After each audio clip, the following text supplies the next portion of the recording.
Brothers from Another Mother, by Bandar Algaloud, Saudi Kingdom Council, Handout, Anadolu Agency, Getty Images. Over the summer, the Saudi Arabian government promised the Trump administration $100 million for the U.S.'s efforts to stabilize parts of Syria liberated from the Islamic State, a coup for Donald Trump, who regularly complains about other countries not coughing up enough money on defense. But despite the pledge, one official involved in Syria policy told the New York Times that it was unclear when, if ever, the money would actually materialize in American bank accounts. But as luck would have it, just this past Tuesday, it did. The same day Secretary of State Mike Pompeo landed in Riyadh to get some answers on the fate of Jamal Khashoggi, the Saudi journalist and dissident who entered the kingdom's consulate in Turkey on October 2 and was never seen again. Some people have dismissed the notion that the two events are connected. The specific transfer of funds has been long in process and has nothing to do with other events or the Secretary's visit. Brett McGurk, the U.S. envoy to the coalition fighting the Islamic State, told the Times. But others aren't so convinced. The timing of this is no coincidence, the American official working on Syria policy told the Times on Tuesday.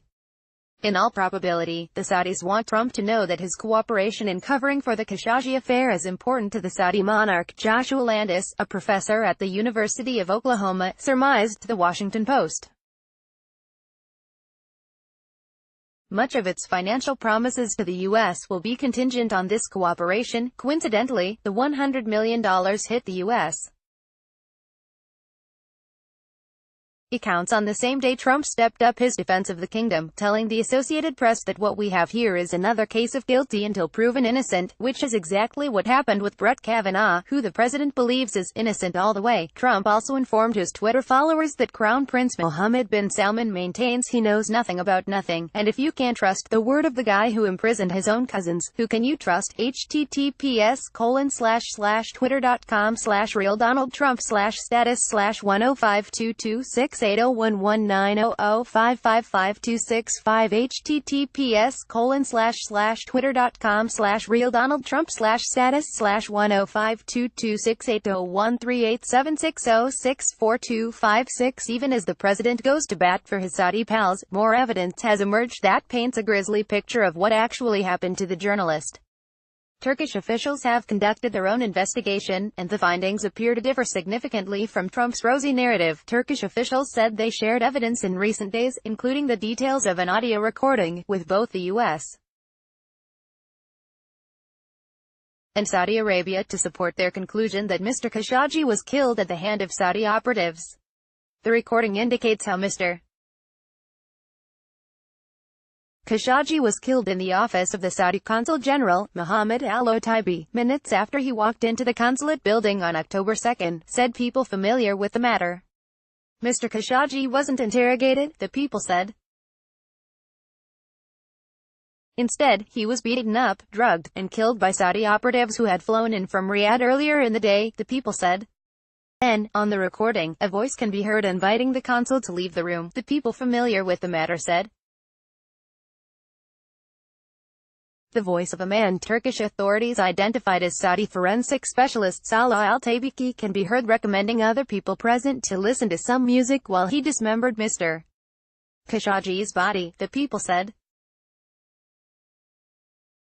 Trump, for one, has said he's requested to review this evidence himself, if it exists. Saudi Arabian officials, meanwhile, have denied all knowledge of these proceedings. But the Times reports that 5 of the men suspected of taking part in Khashoggi's alleged murder have ties to the Crown Prince. 1. Mar Abdulaziz Mutreb is a former diplomat who worked at the Saudi Embassy in London in 2007 and frequently traveled with M.B.S.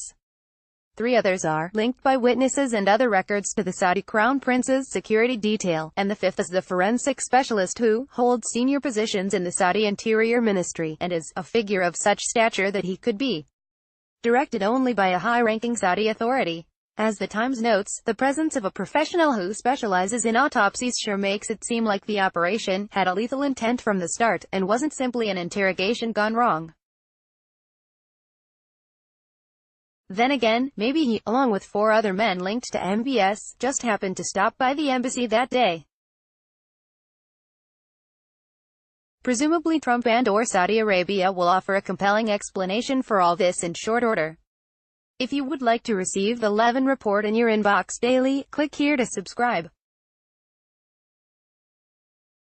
Ryan Zinke has a solution to his long list of ethics scandals. Fire the person investigating said scandals and replace her with an administration loyalist. No muss, no fuss. Interior Department Secretary Ryan Zinke is replacing the department's 10-year acting Inspector General, Mary Kendall, with Suzanne Israel Tufts, who served as an assistant secretary for the Department of Housing and Urban Development, according to The Hill. The move will likely raise concerns over whether Zinke will receive a fair check on his activities at the Interior Department, in part because the new position will not need Senate confirmation. When joining HUD, Tufts replaced an official that voiced concerns about HUD Secretary Ben Carson's office redecoration that raised questions about unnecessary spending.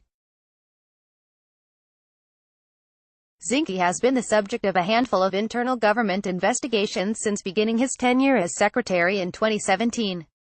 Among those 14 and counting investigations is a probe into the Interior Secretary's decision to spend $139,000 on new doors, as well as one into his dealings with Halliburton chairman David Lesser, who may or may not have bribed Zinke with a microbrewery. Zinke said in a statement at the time that such a suggestion is absurd, and that at this point in my life, I am more interested in sampling handcrafted beers rather than making them. Jerome Powell should probably expect to wake up with a horse's head in his bed. The central banker apparently plans to stick with his rate hikes, despite Donald Trump blaming them for a 2-day market decline, claiming the Fed is going loco, and calling the independent government agency the biggest threat to his presidency. Federal Reserve officials remain convinced that continuing to gradually increase interest rates is the best formula to preserve a steady economy, according to minutes released Wednesday of the central bank's most recent policy meeting. Ultimately, the committee unanimously voted to approve a quarter-point hike to its benchmark rate target, with members indicating that more increases are on the way. The increase took the Fed's overnight target to a range of 2% to 2.25%. Also during the meeting, Fed members who'd polled the business community noted that Trump's trade policies are largely seen as a threat to economic growth. A number of contacts cited factors that were causing them to forego production or investment opportunities in some cases, including labor shortages and uncertainty regarding trade policy, the minutes said. In particular, tariffs on aluminum and steel were cited as reducing new investment in the energy sector.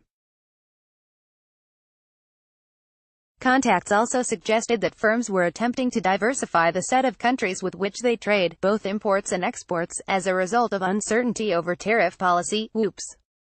Report: Americans hate Trump more than they like his, economists add.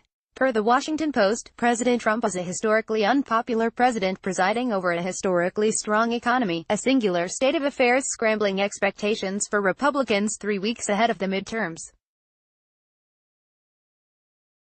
Indeed, a record-high 48% of respondents to CNBC's new All-America Economic Survey said they are optimistic about the economy now and for its future. Those results match the findings of the latest Economic Anxiety Index, out this morning from Marketplace and Edison Research. The index is hitting an all-time low in its 3-year history, with fewer respondents describing themselves as frequently or sometimes anxious about their financial situation than in any previous survey. The Marketplace poll shows 60% of Americans say the economy is strong, up 7 points from earlier this year. And among that group, nearly 2/3 credit Trump, though a slightly higher number also credit the private sector. The CNBC poll found Trump earning narrow approval for his economic policies. But tellingly, by a 21-point margin, respondents say they are concerned about his temperament. It remains totally unclear where voters are getting the idea that Trump, who flies off the handle at the slightest provocation and called a woman horseface on Twitter yesterday, doesn't have the temperament they like to see in their presidents. Elsewhere, Goldman alumni still think they can fix Wall Street with crypto. Bloomberg, cannabis is legal in Canada. Here's what you need to know. CBC, senior Treasury employee charged with leaking documents related to Russia probe. The Washington Post, angry management. The dark side of Santander's new boss. Financial News, Wall Street's M.B.S. Grandstanding is just a PR charade. The Hive, Murdoch children in line for $2 billion each on media breakup. Financial Times, colleges are the baffled by Bitcoin donations. WSJ, the GOP's paradox. The economy is popular, but Trump is not. The Washington Post, SEC charges former insurance wunderkind with fraud. WSJ, Eddie Lampert is unrepentant. WSJ, gargantuan gator resurfaces at Florida golf course. UPI.